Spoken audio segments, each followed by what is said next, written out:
Loksamna news પ્રસ્તુત કરે છે ધર્મ સફર, જેમાં ધર્મપ્રેમી જનતાનું સ્વાગત છે. નમસ્કાર દર્શક મિત્રો, હું છું ગોહિલ મિત્તલ ને તમે જોઈ રહ્યા છો લોકસામના ન્યૂઝ. તો આજે આપણે આવ્યા છીએ ચિત્તલ ગામના ધારેશ્વર મહાદેવ મંદિરના દર્શને. ધારેશ્વર મહાદેવ મંદિર એક પ્રાચીન મંદિર છે જેનો ઇતિહાસ 300 વર્ષ જેટલો જૂનો છે. તો ચાલો જઈએ મંદિરની અંદર અને ધારેશ્વર મહાદેવના દર્શન કરીએ. ચિત્તલ ગામમાં પ્રવેશતા જ લોકોને દર્શન થાય છે. ચિત્તલ ગામના આરાધ્ય લોકોની શ્રદ્ધાના કેન્દ્ર એવા ટેકરીની ધાર પર બિરાજતા ધારેશ્વર મહાદેવના ભવ્ય મંદિરના.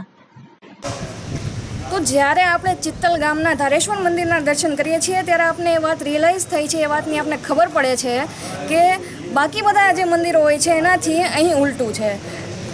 ટોચ ઉપર માતાજીનું મંદિર હોય છે અને તળેટીમાં મહાદેવનું મંદિર હોય છે. જ્યારે ચિત્તલમાં આપણે આવીએ છીએ ત્યારે ટેકરીની ટોચ ઉપર મહાદેવનું મંદિર છે અને તળેટીમાં માતાજીનું મંદિર છે. મધ્યમાં જગ્યાના મહંત પરમહંસ કાનપુરી બાપુની સમાધિ છે, જેના રેનોવેશન માટે આ સપ્તાહનું કાર્યક્રમ રાખવામાં આવ્યો છે. મંદિરમાં પ્રવેશતા જ આપણને દર્શન થાય છે ગણેશજી, હનુમાનજી અને કાળભૈરવ દાદાના, તેમજ ગર્ભગૃહમાં સ્વયંભૂ પ્રગટ એવા ધારેશ્વર મહાદેવના દિવ્ય દર્શન પ્રાપ્ત થાય છે. અહીં ભવ્ય મંદિરના ગુંબજ પર દોરેલ ચિત્રોથી દ્વાદશ જ્યોતિર્લિંગના દર્શન થાય છે અને લોકો અહીં ધન્યતા અનુભવે છે. અહીં ધારેશ્વર મહાદેવના સાનિધ્યમાં લોકોને અસીમ શાંતિનો અનુભવ થાય છે.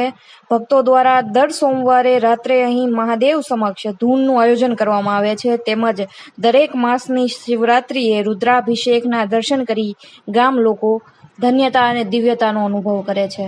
તો જેવું આપણે પહેલાં જાણ્યું કે મહાદેવનું જે ધારેશ્વર મહાદેવનું મંદિર છે તેની તળેટીમાં માતાજીનું મંદિર આવેલું છે. તો આ છે ખોડિયાર માનું તળેટીમાં મંદિર.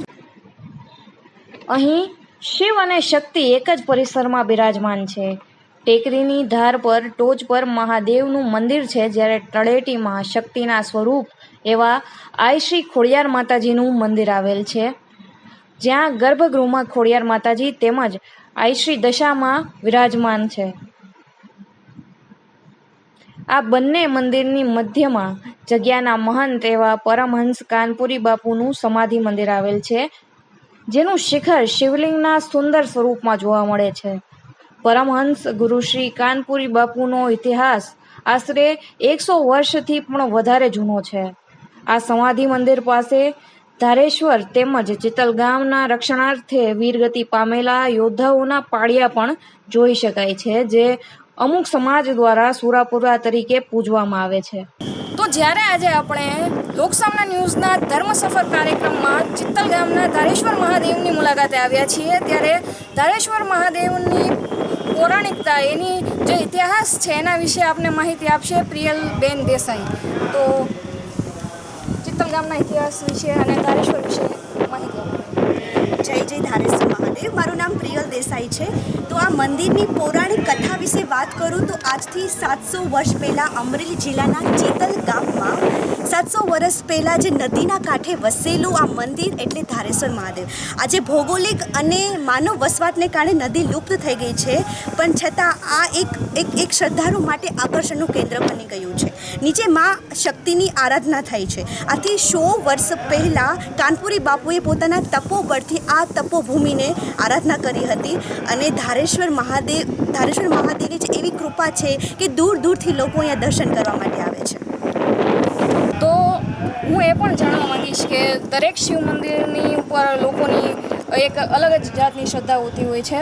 તો ધારેશ્વર મંદિરની જ્યારે આપણે વાત કરીએ તો ધારેશ્વર મંદિર ઉપર લોકોની કેવી શ્રદ્ધા છે, અહીં કઈ કઈ જાતની ઉજવણી કરવામાં આવે છે, એ વિશે કંઈ કહેશો? બિલકુલ. આ મંદિરમાં આપણે શ્રાવણ મહિનો એટલે કે પાવક મહિનો છે. શિવજીને પૂજવાનો, શિવજીને આરાધવાનો ને શિવજીને પામવાનો મહિનો એટલે શ્રાવણ મહિનો. તો આ શ્રાવણ માસમાં આપણે શિવની પૂજા કરીએ છીએ કે શ્રદ્ધાળુ દૂર દૂરથી આવીને અહીંયા મેળાનું આયોજન થાય છે. લોકમેળા આપણે કહી શકીએ કે લોકો ભેગા થાય છે, શિવની આરાધના કરે છે, લોકો મળે છે. અને બીજું કે જે શિવરાત્રિ આવે છે તો શિવરાત્રિએ રુદ્રાભિષેકના અહીંયા આપણે રુદ્રાભિષેક કરવામાં આવે છે અને મહાશિવરાત્રિના દિવસે વિશેષ આપણે કહીએ તો 4 પ્રહરની પૂજા પૂજા કરવામાં આવે છે, જે રાતે લઈને સવાર સુધી ચાલે છે. તો એ કહી શકાય કે શ્રદ્ધાળુમાં ખૂબ શ્રદ્ધા જોવા મળે છે અને ભગવાન પ્રત્યે એ જે ભાવના છે, જે પ્રેમ છે, એ અહીંયા અતૂટ જોવા મળે છે. અને બીજું એ કહી શકાય કે આ મંદિરનો 2 વાર જીર્ણોદ્ધાર થઈ ચૂક્યો છે. આજે તમે જોઈ શકો છો મંદિર છે આપને અતિ આધુનિક દેખાશે અને મંદિરની એ વિશેષતા છે કે શ્રદ્ધાળુ અને હું એક કહી શકું એક સ્થાનિક તરીકે, એક શિવની એક પરમ ભક્ત તરીકે મને અહીંયા ખૂબ જ સારો અહેસાસ થાય છે અને બહુ સારું મને એમ લાગે છે કે બસ ધરતી સ્વર્ગ સાથે હું જોડાયેલી છું.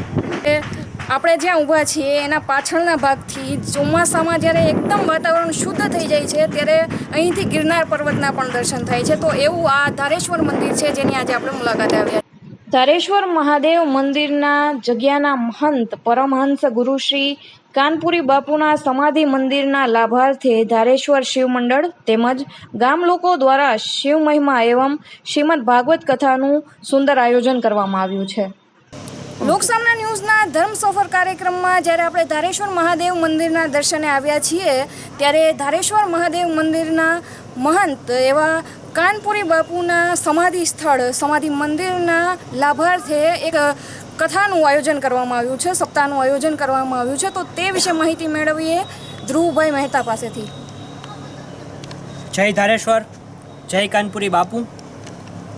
દેવોની પાસે દૂત ઈ તો રૂપાળા સઘળા રીએ, પણ ભેળો રાખે ભૂત આ કૈલાશવાળો કાગડા. શ્રી ધારેશ્વર મહાદેવ મંદિરના સાનિધ્યમાં શ્રી કાનપુરી બાપુ મંદિરના અનુગ્રહ હેતુસર આ ધારેશ્વર શિવ મંડળ દ્વારા શિવ મહિમા એવં ભાગવત સપ્તાહનું આયોજન કરવામાં આવ્યું છે. ત્યારે અત્રે લોકસામના ન્યૂઝનું સ્વાગત કરું છું અને એમનો ખૂબ ખૂબ આભાર પણ માનું છું કે અત્રે આપ પધાર્યા. 7 દિવસ કથાનું રસપાન થવાનું છે. રાત્રિના વિવિધ સાંસ્કૃતિક કાર્યક્રમોનું પણ આયોજન રાખ્યું છે કે જેથી આપણા સાંસ્કૃતિક વારસાનું જતન થાય. ભજન, લોકગીત, લોકડાળ જેવી દરેક પરંપરાઓ અહીંયા રાત્રિના સાંસ્કૃતિક કાર્યક્રમોમાં ભજવાશે. તરુણ દાદાના વ્યાસપીઠ સ્થાને અત્રે કથાનું આયોજન છે. ધ્રુવભાઈ, હું એ પણ જોઈને ખૂબ ઉત્સુક છું કે સામાન્ય રીતે આપણે જોતા હોઈએ છીએ ત્યારે કોઈ પણ ટેકરી હોય તો એની ટોચ ઉપર માતાજીનું મંદિર હોય છે અને તળેટીમાં શિવજીનું મંદિર હોય છે, શિવાલય હોય છે. તો જ્યારે ધારેશ્વર મંદિરના આપણે દર્શન કરીએ ત્યારે એ વાતની આપણે અચરજ થાય કે ધારેશ્વરમાં મહાદેવ ટેકરીની ટોચે છે અને માતાજી તળેટીમાં બેઠા છે. તો એવું મેં સાંભળ્યું કે થોડા સમય પહેલાં જ અહીં 52 ગજની ધજાનું પણ સ્તંભ લગાડીને ધજારોહણ કરવામાં આવ્યું. હા, અહીંયા 52 ગજની ધજા પણ ચડી છે. 2 વાર જીર્ણોદ્ધાર થયો છે. અને તમે જે ટેકરીનું કીધું એટલે જ એને ધારેશ્વર કીધું છે, કેમ કે ધાર આ જે વિસ્તાર છે એ ધારનો ભાગ છે. ધાર એટલે કે થોડોક ચડાણવાળો ભાગ, અને ધાર ઉપર જે ઈશ્વર બિરાજમાન છે એ છે ધારેશ્વર મહાદેવ. આજથી 750 વર્ષ પહેલાં આશરે એવું કહેવાય છે કે અહીંયાથી નદીનું વેણ પસાર થતું હતું અને નદીના કાંઠે આ શિવાલય હતું. ભૌગોલિક ક્રાંતિઓ થઈ, નદીનું વેણ બદલાયું, તેમ છતાંય 750 વર્ષથી આ ધારેશ્વર મહાદેવ અહીંયા બિરાજમાન છે. સમગ્ર ચિત્તલની ખૂબ આસ્થાનું આ કેન્દ્ર છે. આભાર. આપનો પણ ખૂબ ખૂબ આભાર અમને તમારો સમય આપવા બદલ. તો લોકસામના ન્યૂઝના ધર્મસફર કાર્યક્રમમાં આજે આપણે ધારેશ્વર મહાદેવ મંદિરની મુલાકાત લીધી. ધારેશ્વર મહાદેવના દર્શન કર્યા, ખોડિયારમાંના દર્શન કર્યા, જગ્યાના મહંત એવા કાનપુરી બાપુની સમાધિ સ્થળનું જે મંદિર છે તેમના દર્શન કર્યા અને ધારેશ્વર મંદિરનો જે ઇતિહાસ રહ્યો છે, કાનપુરી બાપુનો જે ઇતિહાસ રહ્યો છે એ વિશે માહિતી મેળવી. તો એવા કાનપુરી બાપુનું જે સમાધિ મંદિર છે એના લાભાર્થે કરવામાં આવેલ જે સપ્તાહ છે આપણે એમાં પણ જોડાયા. તો ફરીવાર આપણે કોઈ બીજા મંદિરની જે કહાનીઓ છે, જે ઇતિહાસ છે એને લઈને ફરી મળીશું ધર્મ સફર પર. તો જોતા રહો લોકસામના ન્યૂઝ.